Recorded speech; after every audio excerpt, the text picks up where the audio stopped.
What's good people, and welcome back to the channel here on Crewboy Productions. My name is BK, and this is the Silly, Nerdy, and Wordy Podcast, episode number 75. Let's go.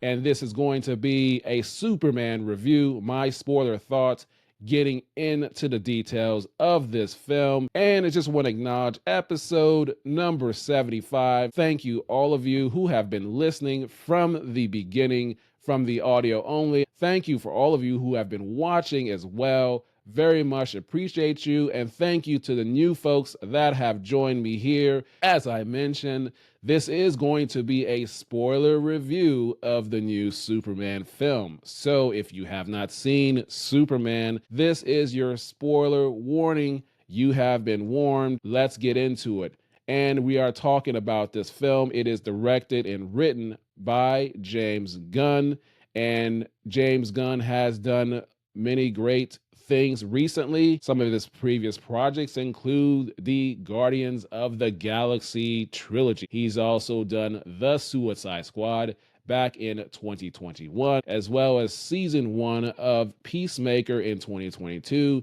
and upcoming season 2 of Peacemaker that will be releasing on August 21st, 2025. Now let's get into the cast. The cast includes David Cornsweet, Rachel Brosnahan, Nicholas Colt, Skylar Gassanda, Bradley Cooper, Palm Clementoff, Wendell Pierce, Sean Gunn, and Sarah Sampaio, as well as Nathan Fillion, just to name a few. And let's get into this. So first of all, overall, this film, I just really enjoyed it. I had a great time with it from start to finish. Pacing was great. I just really love this film.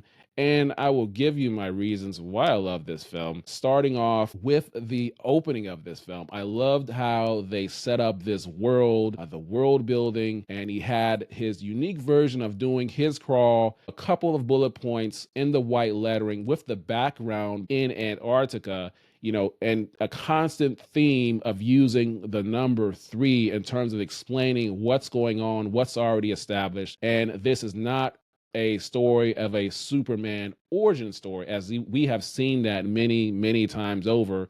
So I'm glad that he made the decision not to go that way. So in terms of opening and setting up this film, we started off with the crawl, with the details, showing the 3 centuries ago, 300 years ago, 3 decades ago, 3 hours ago, 3 weeks ago, 3 hours ago, in terms of explaining the details of gods and monsters and Superman coming to the planet, announcing himself as Superman and being Superman already. So all of that things, as well as the metahumans being in this world. So that's already established. It's nothing new. They've been there for a while. So we all know what's going on. So that is already a thing. As well as we get later in the film, Clark and Lois are already dating. They're a couple months into the relationship. Lois already knows that Clark is Superman. So that secret is out between them, between the two of them. So there's already the trust that he has built with her, given her to let her know his secret. So that is already established.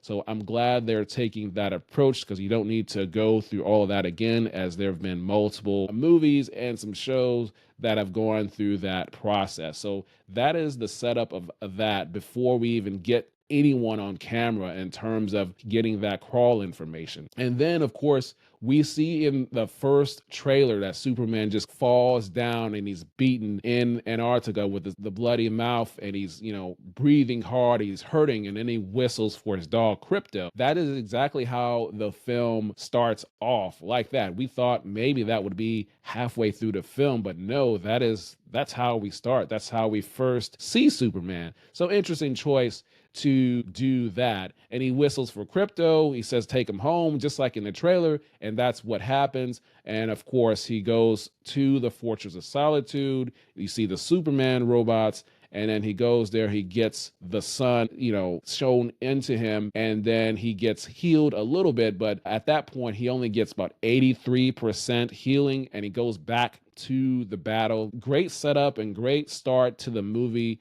And then, as I mentioned before, it's a lot of world building, a lot of setting up this new DC, as this is going to be hopefully many more Superman films as well as other films to come with all the other characters that are in this DC universe on this DC IP. So really, really great. Lois and Clark, Superman, they are already in the relationship, so that's already established. He's already at the Daily Planet. He's in Metropolis. And then the main central theme of this film to me is Superman's humanity, about doing good and wanting to do good, both as Clark Kent and as Superman. Although there is a lot more Superman than there is Clark Kent, but you still enjoy the Clark Kent moment. So the main thing of just Superman's humanity and just wanting to do good, wanting to do well, and you see that throughout the film. Another thing I liked about it, the great balance of the story, the great balance of the action, the special effects, the comedy, the relationships between the characters, the character developments, even though there are a lot of characters in this film, both on the good and evil side, everyone had their moment. Nothing felt forced. Nothing felt it was one way more than the other. So just great balance all around. The comedy wasn't overpowering the different moments. It was great in the spots it needed to be in. Also, the chemistry between David Corenswet and Rachel Brosnahan, Lois Lane and Clark Kent, really enjoyed their chemistry on screen, really worked. I love their energy together when they're in scenes together, as well as many of the other characters. Mr. Terrific, I loved his character, the way he came on. Really enjoyed how he was. I'm looking forward to seeing more from him in this new DC universe. And then also, the standouts were the three leads. Nicholas Hoult probably was the main guy, but his performance was great. That starts with the writing that was given for him and the way he executed the writing. So it was just really great. It was just pure evil Lex Luthor. And so the way he delivered his lines, the blocking he did it, the looks, the stance, the posture, all of his movements and mannerisms of it, and just embodying who Lex Luthor is, just purely hating Superman and wanting to defeat him. Nicholas Hoult really did a great job of bringing that to life and doing his version of Lex Luthor, which was really great. So he was probably the most standout for me, but also David Corenswet as Superman, you just see it. So I really enjoyed how he did it, how his emotion was, just wanting to, like I said, do good. And then also Rachel Brosnahan's character, she was great as well, not only with the scenes with Clark, with Superman, but just on her own, she was great just by herself as a character, as Lois Lane, as well as her interactions with Jimmy Olsen, and even Skylar Gasunda, who played Jimmy Olsen.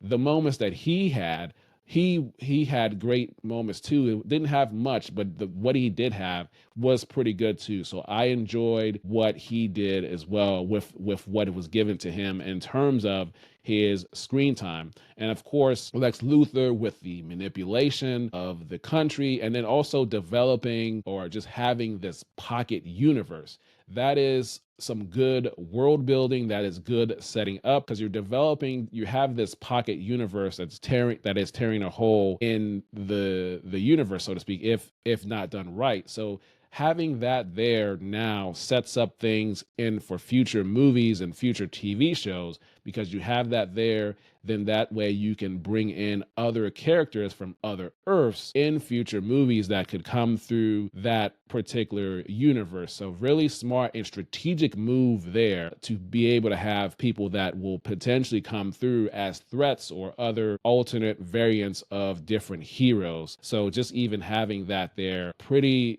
nice thing there. And then the special effects, really enjoyed how those were happening. The flying sequences, just all of it. And of course, in a few episodes ago, I mentioned in the Jurassic World episode number 72, I talked about ILM. Well, ILM has also worked on the special effects for this film, as well as the company Weta.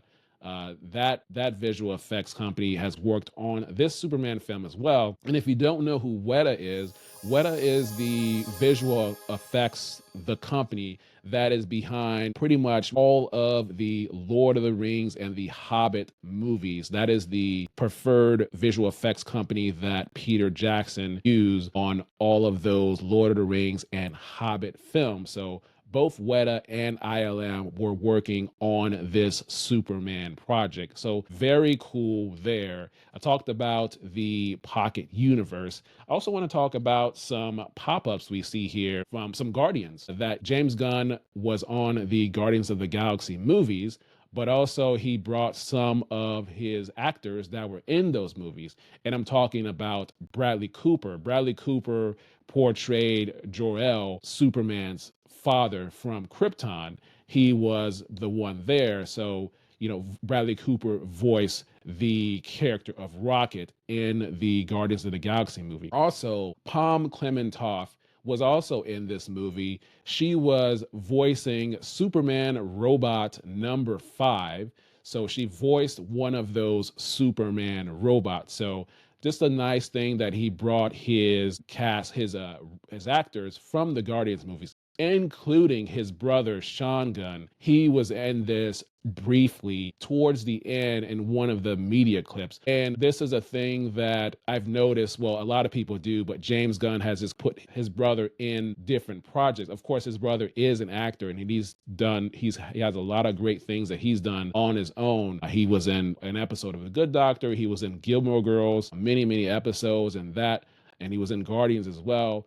But that is something that directors are able to do, is to put their family members or friends or famous friends in their shows or in their movies, whether it be on screen or maybe a background character. For instance, on many of the Lord of the Rings, some of the production assistants have their kids as creatures or their kids as hobbits. In many of the movies, you see one particular kid, she's a child, and then in the other future films, she's more of a teenager. So that is just something you're able to do as a director, as someone that's part of the crew. So just interesting thing there that happens in Hollywood many times. Another thing is the Peacemaker cameo. Very strategic there, as Peacemaker is going to be the next project that is coming to DC, which, like I said, is going to be premiering on August 21st. So he made a brief appearance there. I mentioned in a previous episode of this, the podcast, that sometimes real-time news anchors do appear in different movies, DC movies, Marvel movies. So this time we saw a quick look at Jake Tapper from CNN. He was briefly in this. So really cool there. And also there were 2 post-credit scenes. Nothing really to move the story forward. It was seemed to be just a nice joke between Superman and Mr. Terrific. And then another post-credit scene was just the shot, which pretty much was one of the marketing promotions, with Superman and Krypto sitting down looking at the Earth. That picture, you see them in space. So that was just a quick shot. That was one of the post-credit scenes. So nothing really to move the story forward. However, there is a great cameo at the very end, before even we get to the credits, of Millie Aycock of Supergirl coming into the Fortress of Solitude. So we get to see her briefly as Supergirl. And so that was great to see, because that is going to be the next movie, and they have already finished production on that movie. So now they're working on the editing and the sounding and the mixing and the special effects right now. That movie is set to be released next year, 2026. So great to have that cameo come in as well. And it was a quick line that Superman said in terms of she likes to party and go to different planets, not really grounded yet. She just does what she wants when she wants. It was a quick line just to give an insight of how her character will be, at least in the next film, in that movie, at least starting out. So strategically done. It was a quick line, but it was an important line to get a sense and to set up the Supergirl movie that is going to be coming next year. So it was just great to have her in the movie. I thought she was going to be a post-credit scene that she would come in, but she came in at the very end, still before the credits rolled. And then also another thing that I liked was I mentioned the balance of the comedy and the action and the storytelling, also with the emotion of this story. It was great emotion as well. I like to compare it to a certain extent of Guardians of the Galaxy Volume 3. That was a great movie. It was heavy on the emotional side as that trilogy was coming to an end, and it was just so heartfelt. And you felt some heartfelt moments in this film too, but not to the extent of the Guardians of the Galaxy Volume 3, but there was some of that in there to a lesser extent. So really enjoyed that as James Gunn put that into this. Is this movie Blu-ray worthy? Yes, yes, and yes, it is. I'm looking forward to seeing how this was made and the choices that they did once the production features are, I'm able to see that on the Blu-ray. So I'm looking forward to seeing that. There were also some great cinematography shots as well, particularly when Superman and Lois were sitting in Lois's apartment and he was getting ready to go turn himself in after the coded message of his family. He got to see how that sounded.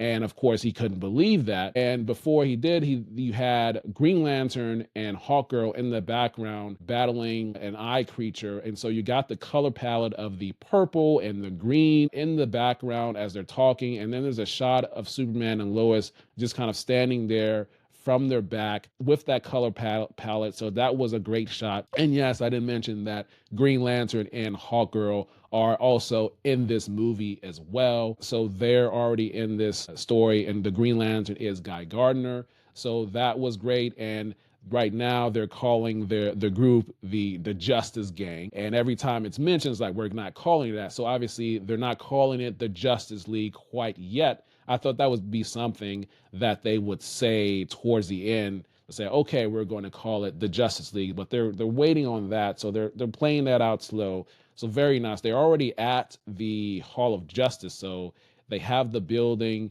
You see that it's still coming together, but that will be a slow build to getting to the eventual name that will be called the Justice League. But that's just a nice, it was an ongoing joke that was happening throughout the movie. So very cool. So a lot of world building and setup to this new DC. And I like that it's not forced. Of course, we know that there's Gotham. We know that there's Central City and the Flash and Batman and Wonder Woman and all these different characters, but you don't need to force it all in. You just need to focus on this movie. Let's see how it does. And then we'll get to those other characters as time goes on, as this chapter 1 of this new DC started. So I think it's off to a great start. The music was pretty good. The Superman main theme by John Williams, you heard that as well. So I enjoyed that. The score of this was okay. Besides the Superman theme, that was kind of it for me in terms of music. The pacing was great throughout. There was no slow moments for me. Really enjoyed the character development, the lines, the writing, and all of the different choices that were made. One thing I would say is the Wendell Pierce, Perry White's character, he didn't get much screen time, so he didn't have much, but what he did well. But not everybody's going to get screen time because there's so many characters and there's so much time that you can put into a movie and get everybody the screen time they deserve. But I really enjoy this. I don't have much to say that is negative about this film. Maybe if the score was a little bit more, but the Superman theme is enough for me, and having the Guardians pop up as well. And then also one thing was the message that Superman's parents showed him about being a good man, being a good human being, and doing good for planet Earth. And then eventually hearing the rest of that message decoded as Lex Luthor manipulated and showed that I tried to turn the world against Superman. And just, again, his humanity showing through, even though his parents said he was going to come and rule the earth, but that is not what Superman is about. And so still showing his humanity, willing to turn himself in as well, just having that theme go throughout that. I think for that's most of my thoughts on this film. Really enjoyed it. Let me know what you think in terms of your thoughts. Did you enjoy this movie? Were you excited for this movie? If so, what was your favorite part? Did you have a favorite joke? Did you have a favorite shot in this movie? What did you think of Millie Acock's Supergirl coming in at the end there? What did you think of Mr. Terrific and Guy Gardner, Green Lantern, and Hawkgirl, the Pocket Dimension? Having that there now, let me know your thoughts. What did you think about this? Drop a comment as well as leave a review, leave a rating, and let me know what you thought about this film as well as what I'm doing here. And this upcoming week, I'll be going to see Les Miserables live in person at my local theater here.